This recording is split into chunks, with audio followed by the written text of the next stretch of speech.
Hey guys, Eva Thompson here. Welcome to my channel today. In this video, I am going to be talking about retroactive jealousy, what it is, what it isn't, and how it's not a preference. I'm also going to be touching on the guilt, shame, and embarrassment that surrounds RJ, as well as how people choose to look at the RJ sufferer as the villain. So, as someone that's been through RJ, and is now on the other side, and as someone that has been helping people overcome this for about 2 years now, I have come across two types of people that suffer from this. RJ is not a preference, and everyone has their own, right to believe and to think what they want. Everyone's got the right to believe that certain things are right and certain things are wrong.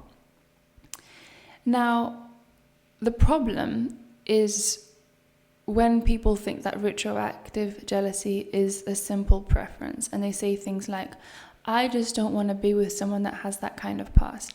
And my answer is always, well, don't then. That's not what retroactive jealousy is. RJ is when you're in a relationship with someone, you actually like them or you actually love them, but for some reason, you can't stop thinking about their past. Your past is triggering to you. It upsets you. It makes you angry. It makes you feel anxious. It makes you feel disgusted. It makes you feel all these strong emotions, even though you want to be with this person, or even though you think you want to be with this person, because sometimes people get confused with what is my intuition and what is the RJ. And so I think it's important to note that RJ is not a simple preference, and it's also not a choice.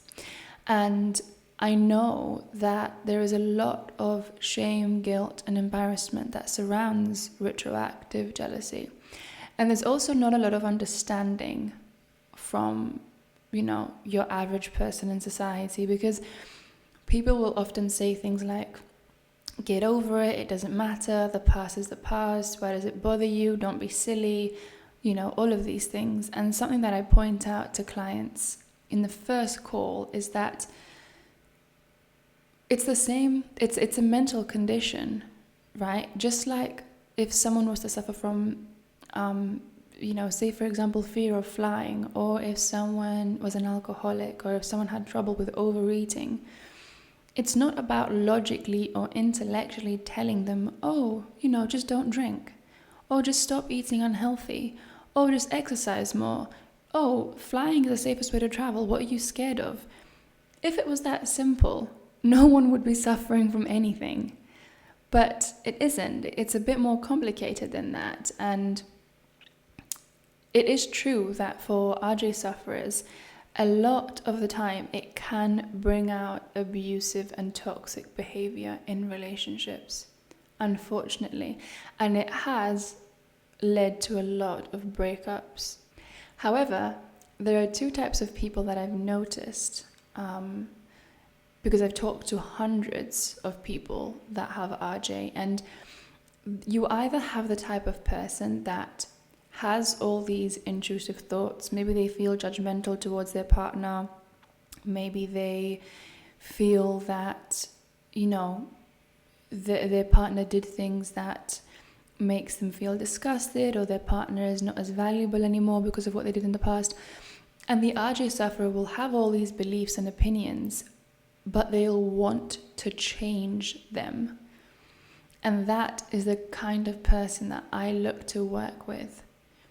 If you are someone that is suffering from RJ, A, no, it's not your choice. And B, if you don't want to be that person anymore and you're passionate about changing, know that you are already halfway there. The problem occurs when people think that they already know it all. They think that their opinion is the right one, or their opinion is the only opinion. And they don't really think that they're in the wrong. They don't really think they should change, or, they don't really want to change. Then you have the other case scenario where people are just really confused because they don't know if it's RJ telling them to leave the relationship, or if it's their intuition. And what I always say to people is, well, once you start working on the RJ and you get rid of that, then you'll be able to clearly tell, is it my intuition or was it the anxiety? Was it the RJ? So I just wanted to make very clear what RJ is and what RJ isn't. I have made another video, but I still get comments about, well, I just don't want to be with that kind of person. I just don't want to be with someone like that. And I'm always like, well, don't then. That's not what RJ is. RJ is when you're in a relationship and you love someone, you want to see a future with them. You want a future with them, but for some reason, their past is really triggering to you. Or if you're someone where you think you want to be with them, but you don't know if it's intuition or RJ, and you really want to find out. And another thing I want to touch on is the toxic behavior and abuse. I'm not denying that RJ can bring that out in people.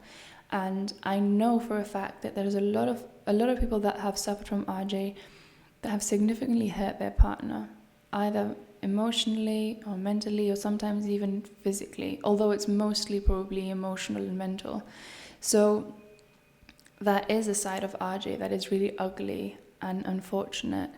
But if you are watching this and you are someone that feels guilt and shame and embarrassment, know you're not alone. Know it's not your choice. Know you can get better if you really want to.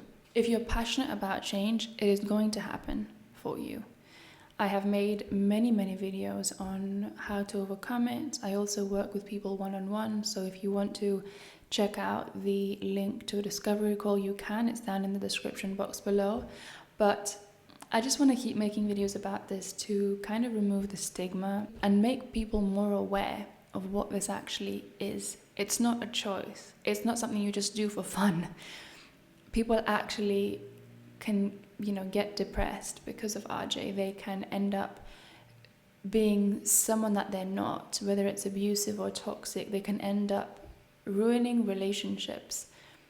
RJ is something that is serious. It's something that should be taken more seriously. And instead of just vilifying the sufferer and not taking them seriously, the way that I like to look at it is, at least, is that a part of you is in pain. This part of you that is the RJ, it's in pain. It needs attention. It needs compassion. It needs understanding. The more you try to ignore it or to, just push it under the rug and not pay any attention, the worse it gets. The more you try to trick it and not listen to it, the stronger it's going to become. So the way that I at least like to view healing in general, whether it's ROCD, RJ, relationship anxiety, is to view this part of you, to look at this part of you as a part of you that is in pain, or a part of you that is confused. And understanding and compassion, for me at least, is always the way out. So guys, I really thank you for watching this video, and I really hope you enjoyed it. I'm sorry about my neighbor that has been mowing his lawn for literally the past 3 days. This is the third time I'm trying to film this video. Thank you so much for watching. Please like and subscribe if you enjoyed it. Check out my other videos on different strategies on how to heal from this. And I will see you guys soon. Take care.